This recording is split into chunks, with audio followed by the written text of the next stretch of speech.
नमो नारायण, जय महाकाल, जय मां बगलामुखी। सभी मेरे दर्शकों का बहुत बहुत स्वागत है। और देखिए जी, आज का टॉपिक है कि अगर आपकी आंख 3 से 5 बजे के बीच में खुलती है तो आपके ऊपर दिव्य शक्तियों का हाथ है। क्या आपके ऊपर ईश्वरीय कृपा है, देवी कृपा है? 3 से 5 का समय ब्रह्म मुहूर्त का होता है।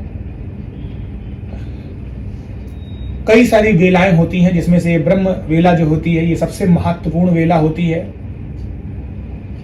और इस ब्रह्म वेला में मां सरस्वती एक बार आपके जीव में विराजमान हो जाती है।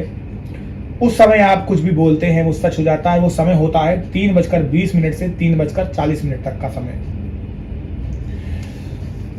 बहुत सारे लोग हैं, 90% लगभग, जिनकी 3 से 5 बजे के बीच में आंख खुलती है। और ऐसा नहीं है कि सिर्फ 3 और 5 बजे के बीच में आंख खुलने से आपके ऊपर देवी कृपा हो गई। क्योंकि मेरा हमेशा यही मकसद रहता है कि मैं हमेशा जो फैक्ट पॉइंट है उसमें बात करूं। हर चीज को अध्यात्म से जबरदस्ती नहीं जोड़ना है। कुछ चीजें इसमें आध्यात्मिक होती हैं, कुछ चीजें इसमें आपके ऊपर भी होती हैं। मैं अभी समझाता हूं आपको कैसे होता है।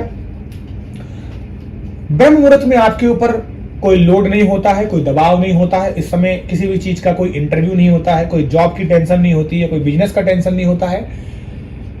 अगर आपके साथ कोई गर्लफ्रेंड है, बॉयफ्रेंड है, हस्बैंड है, वाइफ है, किसी का भी कोई मैसेज नहीं आ सकता, किसी दोस्तों का नहीं आ सकता। वो सुबह का समय होता है। तो इस समय में आप जो भी पूजा पाठ करते हैं, आपके दिलो दिमाग में, आपके शरीर में आसानी से लग जाती है, घुस जाती है, बस जाती है। इस समय कोई भी चीज अगर आप पढ़ना चाहते हैं तो आसानी से आपका दिमाग खाली होने की वजह से आपके दिमाग में वो छवि इंगित हो जाती है। जैसे जो विद्यार्थी लोग हैं इस समय पढ़ सकते हैं बहुत आसानी से। इस समय की जलवायु शुद्ध होती है, वातावरण शांत होता है, किसी भी प्रकार के ट्रैफिक की आपको कोई भी आवाज सुनाई नहीं देगी। इस समय में भगवान पृथ्वी पर विचरण करने आते हैं ब्रह्मांड से। आपको बहुत सारी शक्तियां वो दे सकते हैं। ब्रह्मांड में हर प्रकार की शक्ति मौजूद है, बशर्ते आप उन्हें ले पाएं। तो जिन लोगों की आंख 3 से 5 खुलती है और उसके पहले 3 से 5 बजे के बीच में उनको भगवान के सपने दर्शन हो रहे हैं, तो ये ईश्वरी शक्ति का संदेश होता है। लेकिन इसका मतलब ये नहीं है कि आपकी आंख खुली और आपने फिर से आंख बंद कर ली और कुंभकर्ण के जैसे फिर से सो गए। और कई बार तो लोग ऐसा भी करते हैं कि ब्रह्म मुहूर्त में फॉर्मेलिटी के लिए उठ गए, पूजा पाठ किया और फिर से सो गए।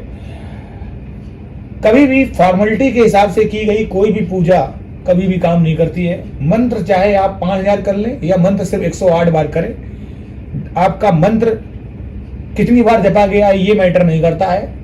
मैटर करता है कि कितनी श्रद्धा और भक्ति से उस मंत्र के उच्चारण को आपने किया है। कभी भी आपकी मंत्र की क्वालिटी मैटर करती है, क्वांटिटी मैटर नहीं करती है।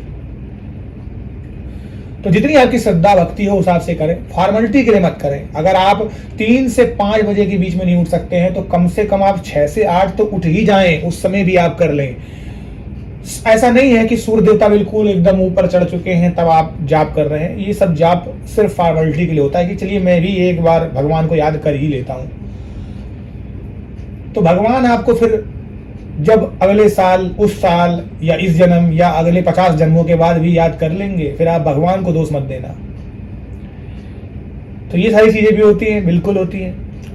अब अगर आपको भगवान सपने में दर्शन दे रहे हैं और देने के बाद आप उठते हैं, पूजा पाठ करते हैं, तो आपने जंग जीत ली। और उसके बाद अपने कार्यक्रम करते हैं, आप जिम जाते हैं, योगा करते हैं, मेडिटेशन करते हैं, किताब पढ़ते हैं, आप स्कूल के लिए तैयार होते हैं, आप अपने फैक्ट्री के लिए तैयार होते हैं, बिजनेस नौकरी के लिए तैयार होते हैं, तो समझ लीजिए आप सच्चे आध्यात्मिक पुरुष हैं।